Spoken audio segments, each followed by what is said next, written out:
Injil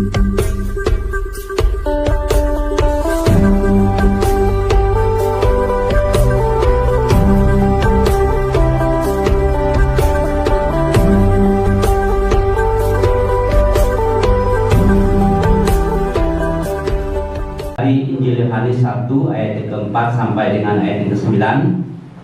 Bersama-sama kita membaca demikian firman Tuhan. Dalam Dia ada hidup, dan hidup itu adalah terang manusia. Terang itu bercahaya dalam kegelapan, dan kegelapan itu tidak menguasainya. Datanglah seorang yang diutus Allah, namanya Yohanes. Ia datang sebagai saksi untuk memberi kesaksian tentang terang itu, supaya oleh Dia semua orang menjadi percaya. Ia bukan terang itu, tetapi Ia harus memberi kesaksian tentang terang itu. Terang yang sesungguhnya yang menerangi setiap orang sedang datang ke dalam dunia. Yang berbahagia adalah setiap kita yang membaca firman Tuhan, merenungkan serta melakukan dalam kehidupan kita hari lepas hari. Jemaat yang dikasihi oleh Tuhan, apabila Bapak Ibu rutin untuk mengingat kembali tentang postingan kita dan juga tema kita pada bulan ini, yaitu bagaimana kita bertumbuh dalam hubungan dengan dunia di sekitar kita, yang akan membawa kita lebih kokoh di dalam Tuhan. Pada minggu pertama kita belajar tentang orang percaya, suka atau tidak kita memiliki dua warga negara, yaitu dunia dan surga. Dan pada minggu yang kedua, yaitu sebagai warga gereja Kristen yang baik, kita harus tunduk kepada otoritas. Dan pada minggu yang ketiga kita harus menjadi garam dan terang dunia. Dan pada minggu keempat, minggu lalu, yaitu teladan Sadrak, Mesak dan Abednego, bagaimana mereka berani untuk tampil berbeda. Dan pada hari ini, pada minggu terakhir ini, yaitu gelap dan terang tidak mungkin bersatu. Ya, terima kasih Kak Wina sudah memberi gambar. Ya, memang kalau ya gelap namanya gelap dan terang tetap terang. Tidak ada abu-abu dalam kekristenan. Ya, kalau kopi ada yang abu-abu ya. Nah, oleh karena itu jemaat yang dikasihi oleh Tuhan, terang dan gelap.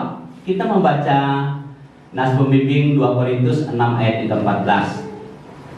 Demikian firman Tuhan. Janganlah kamu pasangan yang tidak seimbang dengan orang-orang yang tidak percaya. Sebab kesamaan apakah terdapat di antara kebenaran dan durhaka? Atau bagaimanakah terang dapat bersatu dengan gelap? Ini teksnya, yaitu tentang memilih pasangan hidup. Tetapi saya garis bawahi kalimat adalah kebenaran dan kedurhakaan. Atau katanya bagaimanakah terang itu artinya kebenaran, dan kedurhakaan itu adalah gelap. Artinya kebenaran dan juga kedurhakaan itu tidak mungkin bersatu. Gelap dan terang tidak mungkin bersatu. Pada dasarnya semua orang pasti membutuhkan terang.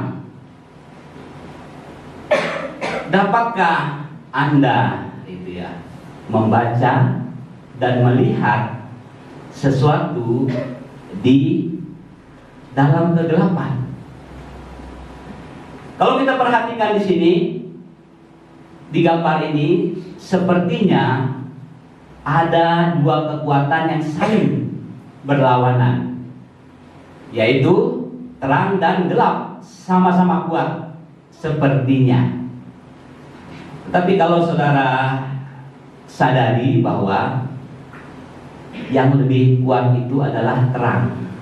Nah, contohnya, kalau dalam kegelapan, saudara bawa senter, lalu menyalakan senter di kamar, tentu itu akan menerangi kegelapan. Dan coba saudara bayangkan, bisa nggak kegelapan itu menutupi terang senter, kecuali saudara matikan? Kan nggak bisa ya. Artinya gelap itu sebenarnya tidak ada kekuatannya. Istilah orang kayak singa ompong ya, hanya bunyi aja tapi tidak ada kekuatannya gitu ya. Tetapi kadang kita membedakan bahwa gelap itu begitu kuat sampai mengalahkan terang. Itu adalah suatu pembelaan. Tetapi terang tetaplah terang. Kalau kita perhatikannya, terang itu sangat kuat. Nah, oleh karena itu semua orang membutuhkan terang. Dan itu dibutuhkan untuk memperhatikan sesuatu lebih jelas. Jadi manusia tidak dapat melihat di kegelapan. Oleh karena itu kita butuh satu terang. Yang dikatakan tadi bahwa dunia ini awalnya adalah terang. Waktu manusia sudah jatuh ke dalam dosa, dikatakan gelap. Nah, Yesus datang untuk menerangi dunia yang gelap, yang penuh dengan dosa. Oleh karena itu Tuhan memerintahkan kita untuk memiliki terang itu, bercahaya di depan orang, supaya orang melihat dan mereka percaya dan memuliakan Tuhan.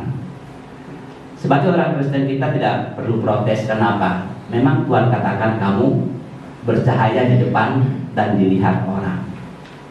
Kamu adalah surat Kristus yang harus dibaca oleh orang. Artinya kita harus menjadi teladan. Nah, untuk menjelaskan tentang terang, seperti saya katakan, gelap, tentu tidak usah dijelaskan lah, orang bisa lakukan gitu kan. Tapi terang ini yang harus kita jelaskan supaya selalu diingatkan. Karena untuk berbuat kebaikan butuh perjuangan. Tetapi untuk melakukan yang tidak baik saat ini pun mungkin bisa kita, tapi kita butuh bagaimana kita menjadi berkat. Nah, bagaimana kita sebagai anak Tuhan dapat menjadi terang melalui kebenaran firman Tuhan? Kita lihat poin yang pertama, yaitu pada ayat yang keempat. Kita baca bersama-sama, 2, 3. Dalam Dia ada hidup, dan hidup itu adalah terang. Dalam Dia ada hidup, dan hidup itu adalah terang. Ya, garis bawahi kalimat ini. Hidup itu adalah terang. Kalau saudara mengikuti penjelasan tadi, kalau senter dimatikan artinya gelap. Kalau senter itu hidup artinya terang. Apalah artinya sebuah lilin kecil? Di tengah-tengah kegelapan dia tetap mati. Tetapi apabila lilin itu dinyalakan, sekecil apapun dia memancarkan cahaya. Yohanes memulai pembahasan surat yang dituliskannya dengan kisah penciptaan. Manusia diciptakan Allah dalam keberadaan sebagai makhluk yang hidup. Makhluk yang diciptakan hidup, walaupun menurut penciptaan binatang dan tumbuhan juga makhluk hidup. Tetapi Alkitab sangat menitik beratkan kepada manusia. Kenapa? Kehidupan manusia itu diberi nafas oleh Allah sendiri. Artinya kehidupan manusia itu hanya bergantung kepada Tuhan. Hidup itu adalah terang. Manusia yang tadinya hidup Setelah dia berbuat dosa, Roma mengatakan upah dosa adalah maut, kematian.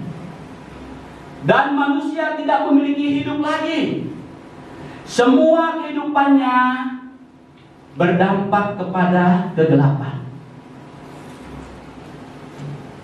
Artinya, terang melahirkan terang, dan gelap tetap melahirkan gelap. Tidak mungkin gelap melahirkan terang. Demikian juga sebaliknya. Oleh karena itu kita harus hidup di dalam Tuhan supaya kita dapat memancarkan terang itu. Karena dalam bagian yang pertama dikatakan dalam Dia ada hidup.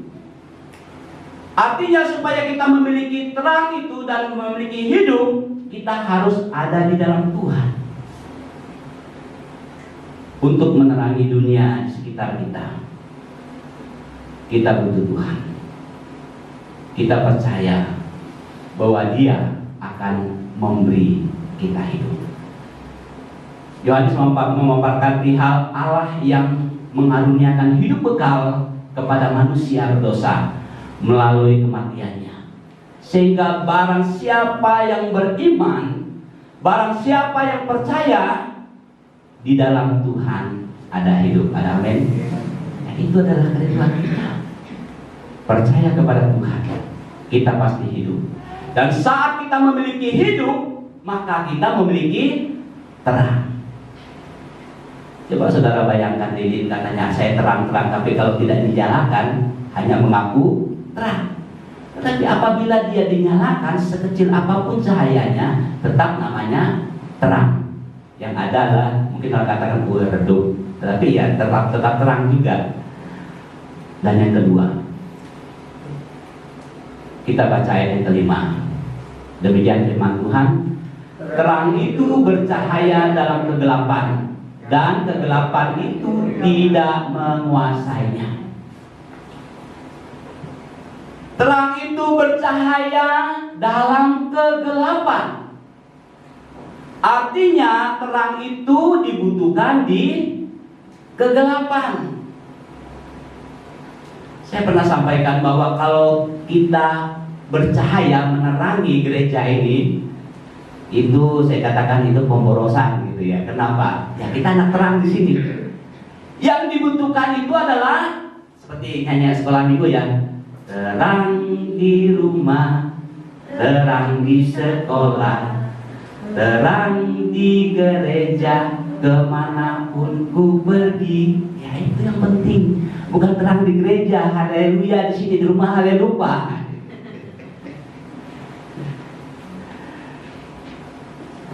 Itu adalah cerminan kita sebenarnya di rumah. Saat istri gosong tempenya ada enggak? Haleluya. Saat suami pulang enggak bawa uang ada enggak? Haleluya. Saat anak pulang bawa nilai yang enggak bagus ada enggak? Haleluya. Saya pernah dengar suatu ilustrasi. Seorang anak yang nilai matematikanya sangat rendah. Akhirnya dia nangis pulang ke rumah, kasih tahu nilainya. Mamanya sudah mulai keluar tanduknya gitu ya. Dasar anak, ya tidak pintar lah gitu ya. Kamu di sekolah ini tidak pintar. Bapak mama berusaha untuk menyekolahkan kok nilai kamu segitu. Akhirnya anak itu nangis tertunduk dan kecewa. Kemudian bersyukur dia punya nenek dan kakeknya. Akhirnya dia mendekati nenek kakeknya. Ada apa cu? Cucu, aku dimarahin mama. Dimarahin kenapa? Nilai matematikku terlalu rendah. Gak apa-apa, mamaku juga dulu begitu.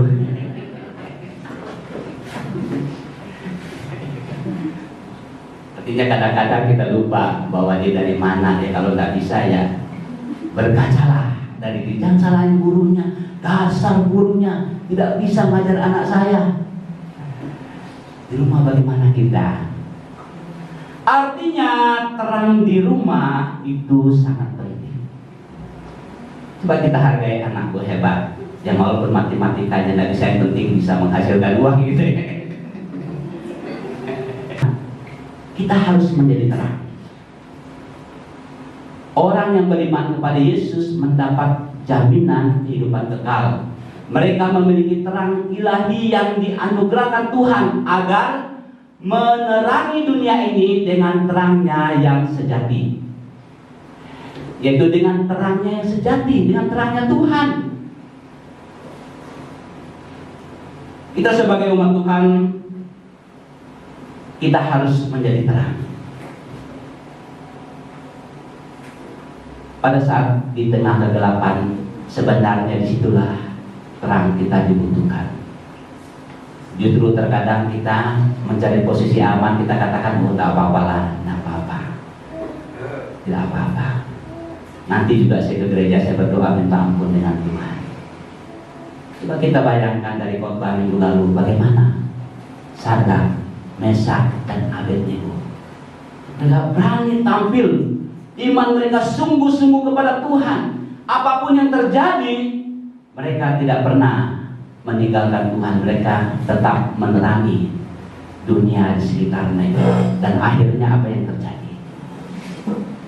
Raja memerintahkan supaya semua orang beribadah kepada Tuhannya Mesak, Sadrak, dan Abednego. Artinya terang itu bercahaya di dalam kegelapan. Artinya di mana kita berada, kita harus memancarkan terang itu. Sekali saya tegaskan bahwa terang di gereja itu hanya boros energi, tapi terang di rumah itu jauh lebih penting. Terang di lingkungan kita itu jauh lebih penting, dan terang di tempat pekerjaan kita itu jauh lebih penting. Bukan berarti kita tidak boleh marah. Ada saatnya kita akan menegur kesalahan. Ada saatnya kita harus membela sebuah kebenaran. Terang itu bercahaya di tengah-tengah kegelapan. Dan yang terakhir, ayat yang ke-7, 2-3, Ia datang sebagai saksi untuk memberikan kesaksian tentang terang itu, supaya oleh Dia semua orang menjadi percaya. Ayat yang ke-8, Ia bukanlah terang itu, tetapi Ia harus memberi kesaksian tentang terang itu. Terang itulah yang harus disaksikan. Itu gambar, dia akan menunjuk, itulah terangnya. Jangan sampai kita katakan, kalau bukan aku, lingkungan ini tidak menjadi terang. Kita hanya sebagai alat yang dipakai Tuhan untuk menjadi terang. Saya tegaskan kembali bahwa apabila kita hidup di dalam Tuhan, terang Kristus yang ada di dalam kita itu akan terpancar keluar. Dan kalau kita mengaku bahwa kita sebagai terang dari diri kita, sampai kapankah terang itu akan bercahaya? Mungkin kita katakan, wah, energi saya sudah habis, tidak terang-terang di lingkungan ini, kan gitu kan, akhirnya kita stres sendiri. Tetapi apabila Kristus ada dalam kehidupan kita dan kita memancarkan terang Kristus itu, kalau arti memancarkan, seperti ada matahari, ada kaca, kaca itu yang memantulkannya. Artinya kaca ini tidak punya beban dia. Kenapa? Dia hanya memantulkan cahaya itu. Sumbernya adalah dari matahari dan dipantulkan. Demikian juga dengan kehidupan kekristenan itu adalah terang Kristus yang ada dalam kehidupan kita itu yang kita pancarkan kepada orang-orang di sekitar kita, bukan karena kita. Kalau kita tidak mau pun, dalam Mazmur mengatakan Tuhan bisa pakai batu, Tuhan bisa pakai pohon-pohon untuk memuji Tuhan. Kalau manusia tidak mau. Tetapi alangkah indahnya apabila kita sebagai anak Tuhan memancarkan terang Tuhan itu. Ini berbicara tentang Yohanes. Yohanes itu datang sebagai saksi untuk memberikan kesaksian tentang Yesus. Sehingga Yohanes mengatakan, membuka kasutnya pun aku tidak layak, supaya oleh Dia semua orang menjadi percaya. Yohanes mengatakan, ia bukan terang itu, tetapi ia harus memberikan kesaksian tentang terang itu. Keberadaan Yohanes Pembaptis sebagai seorang saksi.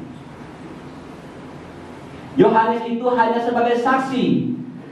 Dalam kapasitasnya sebagai seorang saksi, ia harus memberi kesaksian tentang terang itu. Bagaimana dia bisa memberi kesaksian tentang terang itu? Dia harus mengenal terang itu.